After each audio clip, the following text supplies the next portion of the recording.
Assalamualaikum warahmatullahi wabarakatuh. Kali ini kita akan ngebahas tentang peristiwa penting selama dakwah Nabi Muhammad SAW di Mekah. Nah, jadi ketika Nabi Muhammad berdakwah di Mekah, ini ada peristiwa-peristiwa penting yang harus kita ketahui sebagai umat Islam. Oke, lanjut. Biar nggak terlalu lama. Yang pertama, hijrah ke Habasyah. Oke, makin hari perjalanan dakwah umat Islam di Mekah itu makin banyak tantangan. Penyiksaan terhadap umat Islam terus-menerus dilakukan tanpa belas kasih oleh kafir Quraisy.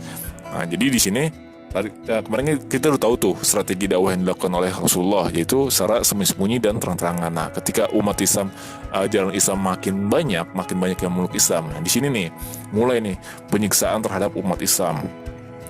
Nah, akhirnya ada peristiwa hijrah ke Habasyah. Untuk apa sih hijrah ini? Nah, oke, yang pertama, agar terhindar dari ancaman orang-orang Quraisy. Yang kedua, Raja Habasyah yaitu As-Simmah An-Najasyi, terkenal sebagai raja yang adil. Terus yang ketiga, hijrah ke Habasyah pertama pada tahun kelima dari kenabian, berangkatlah kaum muslimin yang terdiri dari 12 orang laki-laki dan 4 orang perempuan untuk hijrah ke Habasyah. Terus setelah 3 bulan tinggal di Habasyah, kaum muslimin mendengar kabar bahwa keadaan di Mekah sudah kondusif. Saat mereka kembali ke Mekah, kaum kafir Quraisy kembali melakukan tindakan semena-mena. Dengan demikian, kaum muslimin kembali berhijrah ke Habasyah untuk kedua kalinya. Oke, lanjut. Hijrah ke Habasyah kedua terdiri dari 83 laki-laki dan 19 perempuan. Mereka tinggal di sana sampai menjelang hijrah Rasulullah SAW ke Madinah. Nah, ini perlu kalian ketahui, Raja Habasyah ini itu raja non-muslim. Wah, bayangin, raja non-muslim tapi mau ngebela atau melindungi orang muslim gitu. Ya kan, keren gak? Keren. Oke, selanjutnya misi ke Taif.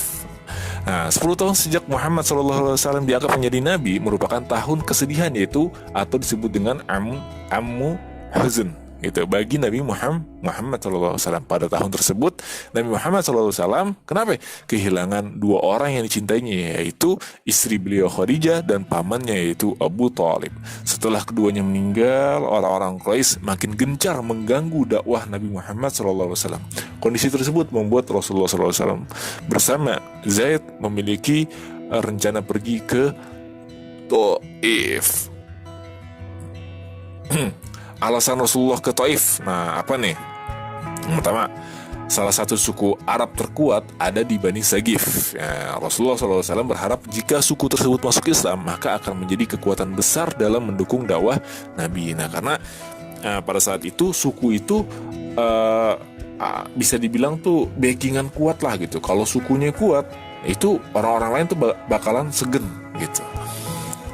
Nah, di sini Rasulullah itu berharap kalau si Bani Sagif ini masuk Islam, nah ada bentengnya nih, ada perlindungan gitu. Biar apa? Biar penyebaran agama Islam ini bisa dilakukan secara tenang gitu. Terus yang kedua, Taif adalah kota kedua setelah Mekah. Jarak tempuh dari Mekah ke Taif tidak jauh, sehingga umat Islam dapat membantu berdakwah di kota Taif dan Madinah. Terus yang keempat, Rasulullah SAW memiliki keluarga yang menjadi pembesar dan penguasa Taif dari keturunan Sagif, yaitu Kinanah. Rasulullah SAW berharap Kinanah akan memberikan dukungan dan perlindungan terhadap dakwahnya. Nah, ini alasan kenapa sih Rasulullah ini pergi ke Taif gitu. Beberapa alasannya. Tapi setibanya di kota Taif, nah, apa yang terjadi? Nabi Muhammad SAW tidak mendapat respon positif. Mereka tidak mau memberikan perlindungan maupun pertolongan apapun. Mereka beralasan tidak ingin ada konflik dengan masyarakat Mekah. Nah, ini Bani Sagif nih nolak nih. Intinya nolak dah.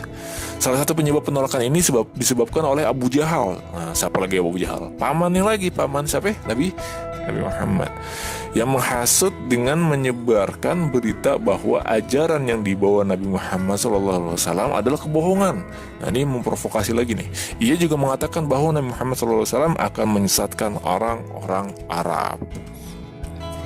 Dengan penuh rasa kebencian, masyarakat Taif mengusir Nabi Muhammad SAW secara paksa. Bahkan mereka mengusir Nabi Muhammad SAW dengan melempari batu. Apa yang dilakukan oleh masyarakat Taif tersebut membuat Rasulullah SAW mengalami luka cukup parah. Agar terhindar dari amukan masyarakat Taif, Rasulullah kembali ke Mekah dengan perlindungan Mut'am bin Adi. Nah, bayangin perjuangan dakwah Rasulullah SAW.